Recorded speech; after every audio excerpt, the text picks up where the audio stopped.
we are never abandoned. Amen? Amen. Iti panagtitipon tayo itat kaaragi, lupatan tayo, iti puso tayo, ken pagyamanan amang iti sa ti Dios. Amang mangipakaam mo kada tayo iti ayan na, iti saan na mapukaw nga ayan na, ken iti namnama anay para iti panakaiyanak ni Apo ken manubot tayo nga ni Hesus Kristo. Ita ang nasanwa arabi, aduhada tayo iti nakaporma, iti pang Christmasen. Ready na nila sa lubungin ng Pasko pagdating ng alas 12. Buo ang pamilya at may dalang mga ngiti sa kanilang labi. Yan iti likudan kaditi daytoy, adalata dagiti puspuso tayo nga nabanlo. Ada naragsak iti panagtipon niyang adamit at sagsagaba gapo panaglagi. Panaglagi iti natukaw nga ay ayaten. Iti babalay anaano iti layos. Iti trabaho nga napukaw. When iti pangalan na tinamatagal nang hinihintay. Para ni Kaduan, Christmas is joyful, but for some, it is heavy. Nagatsen ti puso, mabandog ti palunod, kinabuto agbuteng ti masakbayan. Kasla ado dagiti signs ang makita tayo. Saan na signs of hope? No diket signs of brokenness, war, corruption, disaster, and injustice. Kasla tinubon ket at sa lusod mo dakin. May pag-asa pa ba? Ada pa'y hadi iti ng nama? Isungay tara iti nabi kasda itoy, ipaswaket mounted kada tayo iti may sa napatay at hinapudno. God enters our reality. Sa isuna a Diyos nga dalaeng iti langit. Isuna ng Diyos nga imaiting natiligan. Saan ang pinanawan ti Diyos tilubo, imay isuna ti mismo asinget. Iti rabii, saan tayo na ay kumayang maki-celebrate iti Christmas? Saan na ay napanaglalagsak, panagkakanta, ken regalo, iti iumay tayo ito'y simbahan. No diket become to listen. Umay tayo agdingag, umay tayo tatlo agdingag. Agdingag dagiti sasaon ni Jesus. Iti katayimikan, iti Christmas ti Diyos katagsao. Uray iti sitwet, uray iti katayimikan, ken uray iti puteng. Isaiah chapter 9, verse 2 to 7. Idi insurat ni Isaiah dagitoy asasao, saan anatan na pipanawen. Ada pa nagputeng, ada pa nagduwa-duwa, ada pa nagpaksot tinamnama. Dagiti tattao ket kasla nagnaed iti sitnget. Saan ang literal nga nasipngot? No diket di nasipngot nga emotional, moral, and spiritual darkness. Kasmet lain ita, ato ti agnaed iti dark places nga makuna.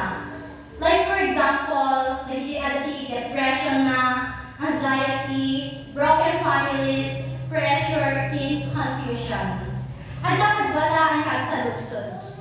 Does my life still have a purpose? At ada pa'y ba pangyag ko? Sino kinyayo iti mangsalsaludsod deti nga saludsod? Salsaludsod niyo ba tinatabiyagyo nga does my life still have a purpose? Mapanpanuyot niyo ba tinatabagyo? At talaga na magsaludsod. Kasal ti masakbayan na di anak ko. Kinda dito na ganang kita nga alta itoy.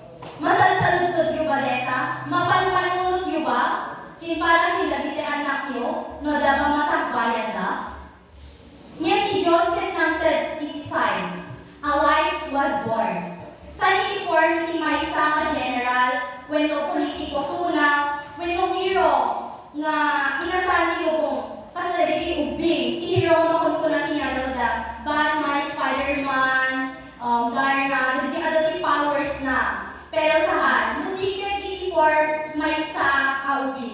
marupok, ordinaryo, silent. Why? Tati Diyos kaya na maawatan tayo, true power is love. True hope is not loud. Minsan tahimik pero tapat. Kasi ti maysa nga nanang at titiis para iti pamilya. Kasi ti maysa ataw nga at pili iti kinaimbag uray awan ti makakita. Sino ba pinyayo iti agad-aranid lang tati na imbag? Even though wala makakita. At dapat ba pinya tayo? Well, okay. Dagito'y sign of God lives today. Nung kasalip niya tigalan mo kita, naglagay yung daytoy. Light does not ask permission from darkness. It shines. Isutikon ko na ang Christmas. In Lucas chapter 2, verse 8 to 20, saan iti palasyo yung mighty anghel? Saan iti templo? Nudi ka si Jake Pastoral. Kaditi pastoral nga awan iti status na. Awan tinagan, awan ti patet iti mata ti lubong. Pero kadawada nga yung mighty gayag ni Diyos. Dahil ko ikot manibaga kada tayo napatid. God meets where we are. Saan laing ready tayo? Saan laing worthy tayo? No diket uray ordinary tayo, or ordinaryo tayo, uray na pudot iti panagpanaw, uray awan ti makakita. For some of us, feeling natin maliit lang tayo, ordinaryo lang tayo. Pero Christmas tells us, you matter to God. Idayat ti Diyos, kahit saan na maikat iti lugar, isugod mabalin ang suminag iti puso. Kas dili pastores, at dadwa reaction, uteng, kenrasa. Ngayon pinili dati pinagtalik. They choose to go. They choose to see and to witness. Question for us tonight. Will we stay where we are or will we move toward Christ? In Ilocano, at patingga tayo kadito'y kapagyanan tayo, when lumapan tayo kadikinig Kristo. Dati Christmas kahit saan laing ang mensahe, isuket invitasyon. In Titus chapter 2, verse 11 to 14, di paragon ni Diyos ket himay, not to decorate our life, but to transform them. Di Christmas kahit saan laing ang feeling, it is a calling. Sa isang mundong puno ng desisyon, nakabati sa ating ego, humihikayat ang Diyos sa atin na magmahal ng walang pag-aalinlangan.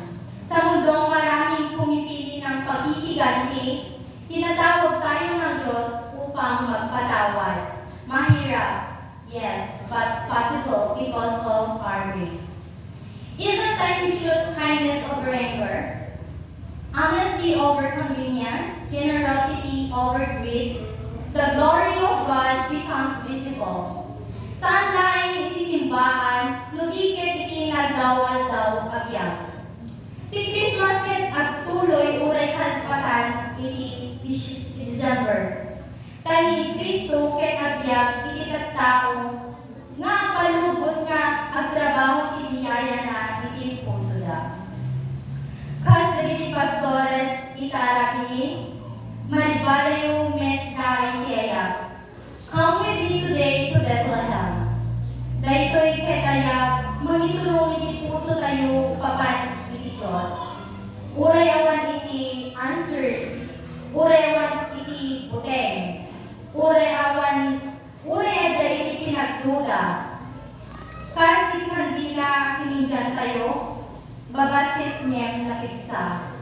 Isumet tayo tibiyag na iturayan ni Kristo. Mabali na di tayo kaya nga ayusin itinubong, pero kaya nating magdala ng liwanag. Kahit isa lang. Ila Christmas, ipanganak tayo manen ni Kristo, iti puso tayo. Tauray adoy ibanang na mapaspasama ang matitinubong, the light is still shines.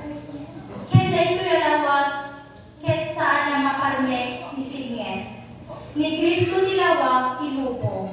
Kenday ito tinagmamatayo. Ita ken iti agnanayon. With the birth of Christ in our heart, this Christmas, nagkaroon tayo ng pag-asa na hindi mapuputol.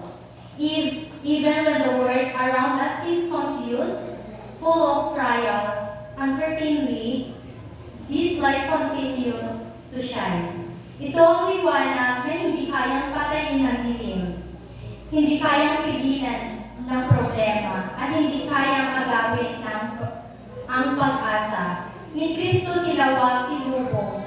At dahil dito, may lakas tayo na harapin ang bawat hamon. May tibay tayo na magpatuloy. At may tiwala tayo na hindi tayo nag-iisa. This